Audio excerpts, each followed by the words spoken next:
우선 이번 이사 대책이 다양하고 획기적인 공급 대책을 담은 점에 대해서는 적극 환영의 뜻을 표합니다.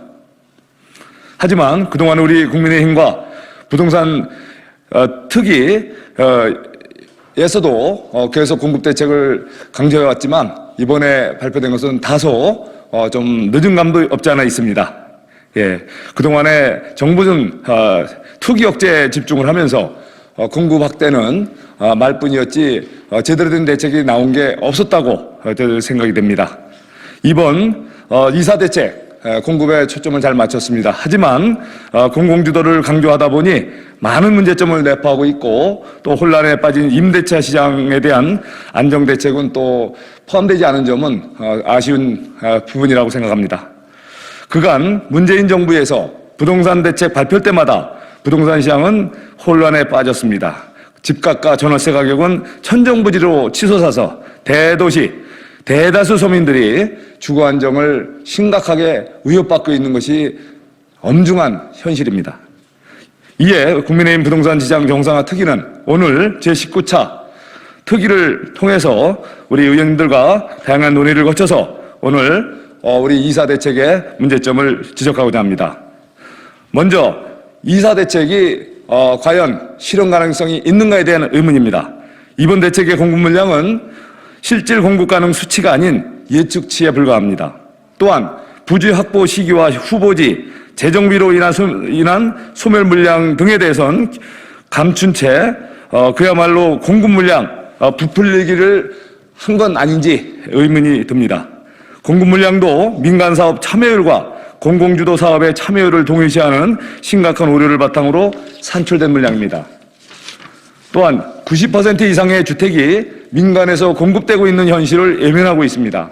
주민 동의 여부와 택지 확보조차 미정인 상황에서 5년 내에 200만 호를 공급하겠다고 하는 것은 지나치게 과장된 목표가 아닌가 싶습니다. 김현미 전 장관도 2022년까지 공공주택 100만 호를 공급하겠다고 공언했으나 실제 공공지원 민간임대사업은 부지 확보에만 그치고 첫 삽도 뜨지 못한 채 방치된 비율이 4분의 3에 달합니다. 착공 비율이 25%, 실제 입주까지 이어진 것은 고작 17%에 불과합니다. 결국 이사 대책은 확정되지도 않은 미래의 가정을 주택 공급 대책으로 포장하여 발표한 것에 지나지 않나 생각합니다. 5년이라는 기한 내 물량 공급은 고사하고 택지 확보조차 쉽지 않을 것 같은 생각도 듭니다. 이사 대책의 문제점을 말씀드려 보겠습니다. 신축 물량에 더해 기존 주택의 거래 활성화가 이루어져야만 주택 수급 문제를 해소할 수 있습니다. 하지만 거래 활성화 대책은 잘 안 보입니다. 민간의 적극적 참여를 전제로 하면서도 민간이 선호하는 규제 완화 대책이 거의 전무합니다. 도심의 민간 재개발 재건축 규제는 여전히 그대로입니다. 또한 조합원 2년 거주 의무 미적용과 재건축 초과이익 부담금 미부과 등 모든 사업 부지를 공공이 소유하고 공급하는 공공주도 정비 사업에서의 당연한 혜택마저 특혜로 포장하고 있습니다. 역세권 등 알토란 같은 입지에 위치한 부지를 재개발하는데 고급화 전략은 고사하고 공공주도라면 참여 요인이 될지 의문입니다. 공공주도의 근본적인 문제점 해결이 우선되어야 합니다. 반복된 부동산 정책 실패로 신뢰도를 잃은 상황에서 민간 임대 사업제도 등 정책 번복에 의한 피해 구제마저 외면한 와중에 자녀 임기가 1년 남짓 남은 상황에서 정책의 추진력을 얻고 과연 이것들이 제대로 실현 가능할지 의문을 밝힙니다. 게다가 그동안에 국민의힘이 발표한 컴팩트 시티 개발과 전세 공급 대책을 참고하면서 민간을 배제하고 교묘하게 공공주도로 바꿔치기 한 것은 아닌가 생각합니다. 한편 정비사업, 도심 공공주택 복합사업 등을 연계하는 주거재생 특화형 뉴딜 사업은 기존 도시재생과 차별성이 없는 재탕일 뿐이라는 생각이 듭니다. 결국 이사 대책은 거래 활성화 및 규제 완화, 민간 참여 요인 부재 속에 브랜드 선정 권한을 제외하고는 모든 자율성과 결정 권한을 공공에 넘기는 오염에도 불구하고 정책 신뢰성 담보라는 근본적인 문제점을 해결하지 못했습니다. 다음으로 이사 대책의 국민재산권 침해 가능성을 지적하고자 합니다.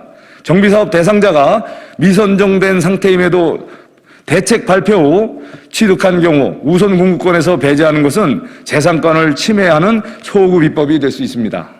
또한 공공주도 재정비 사업에 동의하지 않은 3분의 1이 본인 의사와 무관하게 현금 청산밖에 받지 못한다면 이는 심각한 사유재산의 침해가 될 수 있습니다. 공공주도 재정비 사업에 동의한 주민 3분의 2의 토지 소유권을 국가가 갖는 대신 입주 권한을 부여하고 비동의 주민 3분의 1은 시세보다 낮은 가격에 소유권을 뺏기는 구조는 결국 토지 국공유화의 사전포석이 아니냐는 국민들의 우려가 높다는 점도 분명히 밝힙니다. 결국 이사 대책은 공공성 강화를 이유로 개인의 재산권을 과도하게 침해하면서까지 개발이익의 사유화 억제라는 목표를 쫓고 있다는 생각을 지울 수 없습니다. 종합하면 이사 대책은 백과사전 같은 장밋빛 비전만 잔뜩 내놨을 뿐 국민이 실감할 수 있고 체감할 수 있는 실질적 공급 대책이 된다고 자신할 수 있겠는가 의문을 갖습니다. 부동산 문제에 대한 해법은 작은 문제부터 풀어가야 국민들이 실감하고 신뢰할 수 있습니다.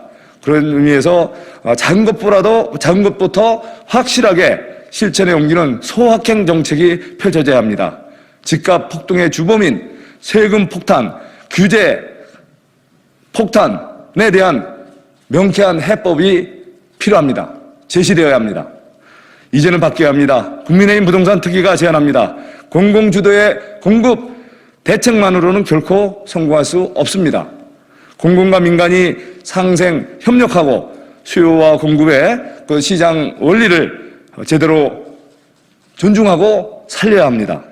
최소한의 주거복지는 공공이 당연히 맡아야 합니다. 저소득자를 위한 또 취약계층을 위한 주거복지 차원에서 정부의 역할은 보다 더 강화되어야 합니다. 하지만 일반 국민들의 수요에 대해서는 시장의 원리를 존중하면서 부동산 정책의 대전환을 해야 합니다. 이 일을 위해서 몇 가지 말씀드리겠습니다.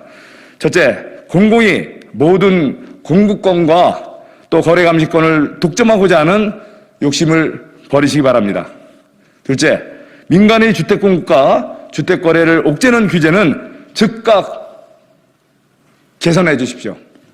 셋째, 근본적으로 주택 가격 안정은 단순히 공급만 갖고는 안 됩니다. 비용 원인에 의한 비용 상승형 가격 상승, 주택 가격 인상 문제를 심각하게 고려해야 합니다. 그런 의미에서 주택 가격과 임대차, 전월세 가격을 상승시킨 조세 부담 문제에 대해서, 조세 폭탄 문제에 대해서도 전면적인 개선을 촉구합니다.